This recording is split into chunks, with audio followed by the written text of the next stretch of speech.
நான் இந்த தம்பி ஒரு நாய் பற்றி சொன்னான். தம்பி, நாய்க்கு நாங்கள் பேர் வைப்போம், பேர் வைக்கலை அப்படின்னு நீங்கள் சொன்னீங்க. நாய்க்கு பேர் வைப்போம், ஆனால் அது அந்த முதலாளிக்கு மட்டும்தான் தெரியும். அடுத்தவங்களுக்கு தெரிஞ்சால் கூப்பிட்டா அது திரும்பி பார்க்கன்றதுனால நாங்கள் சொல்கிறதில்ல. எங்கள் மரபில் பின்னால் இருந்து வந்தவங்களை பார்த்து இப்போ எல்லாரும் கேட்குற மாதிரி நாயை நாங்கள் வளர்க்க ஆரம்பிச்சிட்டோம். இன்னொன்று என்னன்னா, கடிக்காத நாய் எல்லாத்தையும் வீட்டுக்குள்ளே வச்சிருக்கிறாங்க. கடிக்கிற நாய் எல்லாத்தையும் ரோட்ல விட்டுருக்குறாங்க. எங்க போனாலும் செய்தித்தாளை பிரிஞ்சா நாய் கடிச்சு நாய் கடிச்சு நாய் கடிச்சு நாய் கடிச்சு தான். பஞ்சாப்ல இப்போ 3 மாசத்துக்கு முன்னால இதுல பதிவு செய்யறேன் நான். போட்டோம், இந்த பேச்சு எங்க போகுதோ போட்டோம். ஹைகோர்ட் இருக்குல்ல, பஞ்சாப் ஹைகோர்ட், அது ஒரு தீர்ப்பு சொல்லி இருக்குதுங்க. பஞ்சாப்ல யாருக்காவது நாய் கடிச்சா அத தெரு நாயா இருந்தா அரசாங்கம் கொடுக்கணும், வீட்டு நாயா இருந்தா ஓனர் கொடுக்கணும். என்னன்னா, எவ்வளோ இன்ச்சு சதை காயப்பட்டிருக்குதோ ஒரு இன்ச்சில் 1 மில்லி மீட்டருக்கு 10,000 ரூபா கொடுக்கணும்னு எழுதியிருக்கு. சென்னையில் மட்டும் 2 லட்சம் நாய் சுத்துது, எல்லாரையும் தான் கடிச்சிட்டு இருக்குது. நான் ஒரு விஷயம் சொல்றேன், நாய் அப்படின்ற சொல்றோம்ல, நான் ஒரு குணத்துக்காக சொல்றேன். அது நாய்கிட்ட மட்டும் இல்லை, நம்ம எல்லார்கிட்டையும் இருக்கு, உயிரினங்கள் கிட்ட அது இருக்கு. இந்த தலைமுறை அதை விட்டுட்டோமோ அப்படிங்கிற கவலை தான். என் பாட்டியிடம் என் தாத்தாவிடம் இருந்த அந்த இயற்கையோடு ஒன்றிய உணர்வு இன்றைக்கு இயற்கை இடத்தில் இருப்பது போல் மனிதர்களிடத்தில் இல்லையோ என்கின்ற கவலையோடு நான் 2 விஷயத்தை நான் பதிவு செய்றேன்.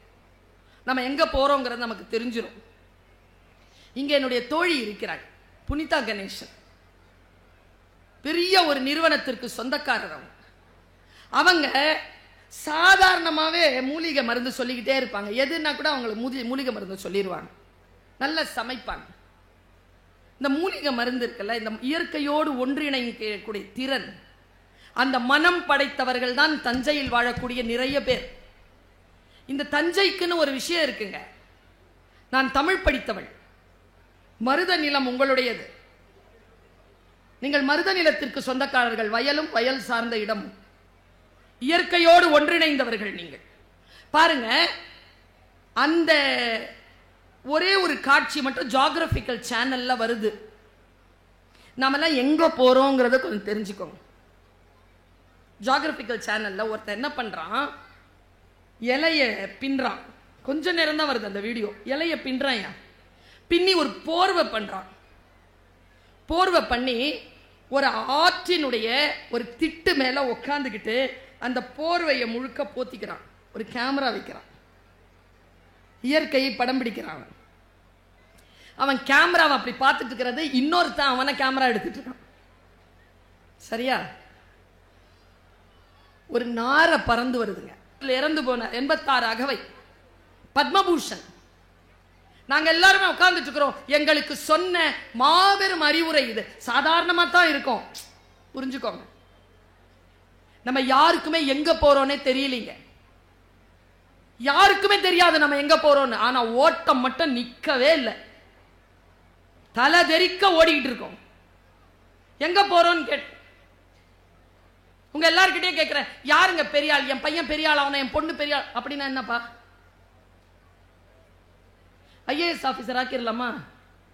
சார் கிட்ட கேட்கிறேன், ஐஏஎஸ் ஆபீசர் எல்லாம் பெரியாளா சார்? எல்லாரும் பெரிய ஆட்களா சார்? போலீஸ்காரங்களா ஆக்கிடலாமா? பேராசிரியர் ஆக்கிடலாமா? இல்ல இந்த மாதிரி ஆசிரியர் ஆக்கிடலாமா? யாருங்க பெரியாளு? எங்கெங்க போறாங்க? ஒருத்தன் சொன்னான், எந்த ஒரு மனிதனால் 4 பேருக்கு நன்மை நடக்குதோ அவன் பெரிய ஆள். அவன் எந்த துறை சார்ந்தவனாக இருக்கட்டும், 4 பேருக்கு நன்மை நடக்கிறதா, நீ பெரிய ஆள். மூசா ரஜா சொன்னார், ஐன்ஸ்டீன் சொன்னாங்கல்ல, ஐன்ஸ்டீன் சொன்ன ஒரு விஷயம், ஆலிஸ் இன் ஒண்டர்லேண்ட் ஒரு படம், அதை மட்டும் சரியா புரிஞ்சுக்கிட்டா, ஐன்ஸ்டீன் சொன்னது இது, இந்த படம் அல்ல அந்த கதை, அதை சரியா புரிஞ்சுக்கிட்டா பிசிக்ஸ்ல நோபல் பரிசு வாங்கலாம்னு அவர் சொல்லியிருக்காருங்க. நம்ம நாமக்கல் தங்கம் கேன்சர் சென்டர்ல ரோபோட்டிக் மூலமா அதிநவீன புற்றுநோய் அறுவை சிகிச்சை செய்யறதுனால நம்ம கிட்னியை இழக்க வேண்டியதில்லை. கிட்னியும் பாதுகாப்பா இருக்கும். தங்கம் ஹாஸ்பிட்டல், நாமக்கல்.